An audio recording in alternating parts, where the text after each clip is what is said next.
Have you ever wondered how deer hunting in Africa is done? Picture this. The sun is just peeking over the horizon, casting a golden blanket over the vast African savanna. Among the tall, swaying grasses, a pair of antlers is barely visible, the mark of the elusive bushbuck. Elsewhere, the nimble springbok grazes, its gaze ever watchful, ever wary. African deer hunting is a puzzle, a game of patience and strategy. It's about understanding the behaviors of these magnificent creatures. The bushbuck, known for its shyness, and the springbok, celebrated for its agility. It's about respecting their habitats, knowing when to blend into the shadows and when to step into the light. But it's not all about the chase. It's about the thrill of being one with nature, the anticipation that builds with every beat of your heart, the sweet taste of success when the hunt is over. Join us as we delve deeper into the fascinating world of African deer hunting. Before we dive into the hunt itself, let's understand the necessary preparations. As with any activity, preparation is key, and in deer hunting, it can make the difference between a successful outing and a day spent trudging through the wilderness with little to show for it. Firstly, it's essential to understand the terrain. Africa is a vast continent with diverse landscapes, from dense forests to arid savannas, each offering unique challenges and opportunities. Knowing the terrain will not only help you navigate, but also predict where deer might be grazing or taking shelter. Next, we need to consider the weather. A sunny day may seem ideal, but it can also make deer more skittish and harder to approach. Conversely, a light rain might make tracking more difficult, but it can also provide cover, making deer less likely to spot you. So, always check the forecast and plan accordingly. Understanding the deer's behavior is another vital aspect of preparation. Deer are creatures of habit, often following the same paths and feeding at the same times each day. By observing their patterns, we can anticipate their movements and plan our approach. Now let's talk about gear.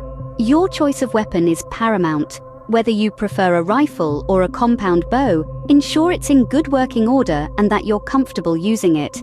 Remember, a clean, humane kill should always be the goal. Clothing is another crucial consideration. Opt for layers that can be added or removed as needed, and colors that blend with the environment. Also, don't forget a good pair of boots, comfortable yet sturdy enough to handle rough terrain. Lastly, don't skimp on equipment. A reliable GPS can help you navigate unfamiliar landscapes, while a quality pair of binoculars can aid in spotting deer from a distance. And of course, always have a first aid kit handy, because safety should never be compromised. Now that we're prepared, it's time to embark on our hunting adventure. With preparations done, we're ready to start the hunt. Hunting is an art, a dance of sorts, where we must move in harmony with the rhythms of nature. Our pursuit begins with tracking. This is where we look for signs that lead us to our quarry.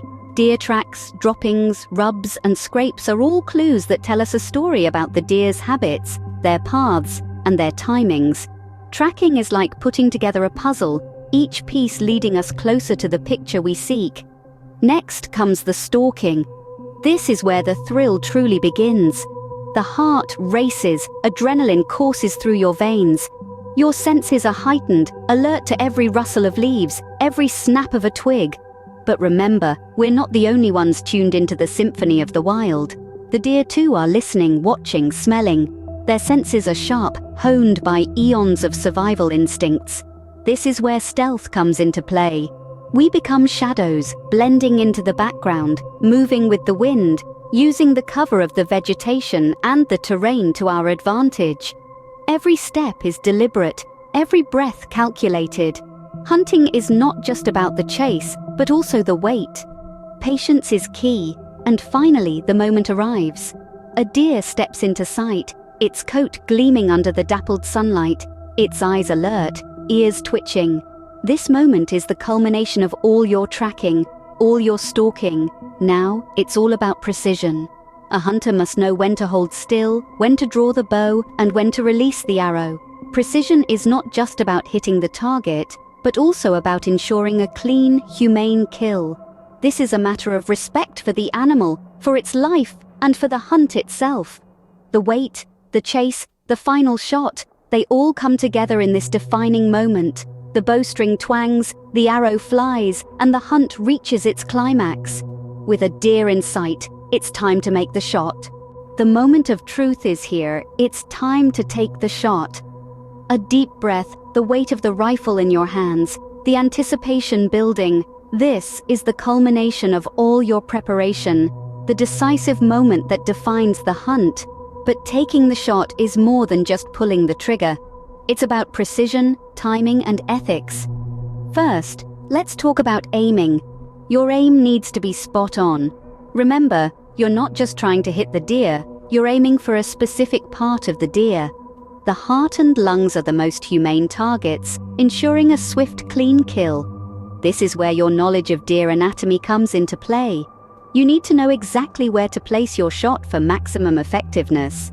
Next, timing is everything.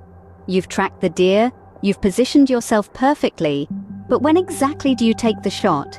The best time is when the deer is calm, unaware of your presence, ideally when it's feeding or resting. This ensures the deer is stationary, giving you the best chance of a clean shot. Patience is key here. Rushing can lead to a missed shot, or worse, a wounded animal. And that brings us to ethics. Ethical hunting is about respect for the animal and the environment.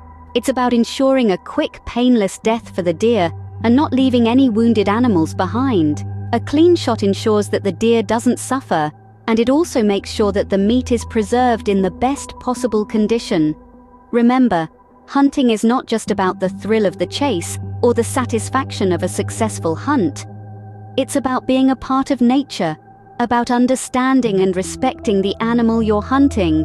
It's about making sure that every shot you take is responsible, ethical, and respectful. With the shot taken, what happens next?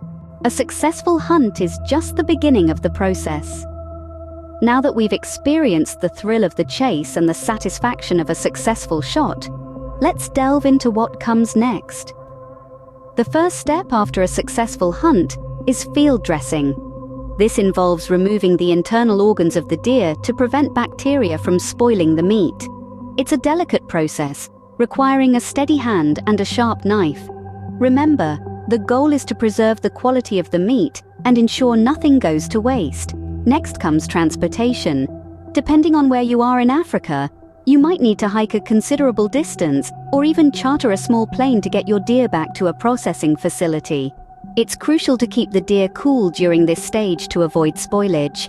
Some hunters prefer to hang the deer by its hind legs, allowing air to circulate and cool the carcass naturally. Once you've transported your deer, the next step is processing. This is where the deer is butchered into manageable cuts, ready to be cooked or preserved. Some hunters take pride in doing this themselves, while others opt to employ the services of a professional butcher.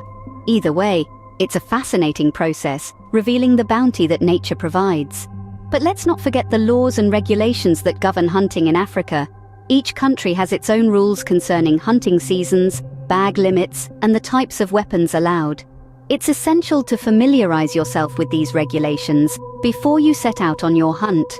Moreover, ethical hunting practices dictate that we respect these laws, not just for our safety, but for the preservation of the wildlife population as well. As hunters, we are part of a grand tradition that stretches back thousands of years. We are stewards of the land, responsible for maintaining the delicate balance of nature. And part of that responsibility involves understanding and respecting the process that comes after the hunt. With our hunt concluded, let's recap what we've learned. We've journeyed through the intriguing world of African deer hunting. We started our adventure with thorough preparation, understanding the importance of having the right gear, studying the terrain, and being aware of the local regulations. Then, we embarked on the hunt, letting the pulse of the African wilderness guide us. With patience and respect for the environment, we found our target. The shot, a culmination of careful planning and precision, marked a pivotal moment in our journey. After the hunt, we reflected on our actions, acknowledging the deer's sacrifice for our sustenance. We made sure to leave no trace behind, preserving the natural beauty of the African plains. Remember, hunting is not just about the thrill, it's about respecting nature and understanding our role in it. It's about connecting with the wild in a way that fosters responsibility and conservation. Thank you for joining us on this hunting adventure.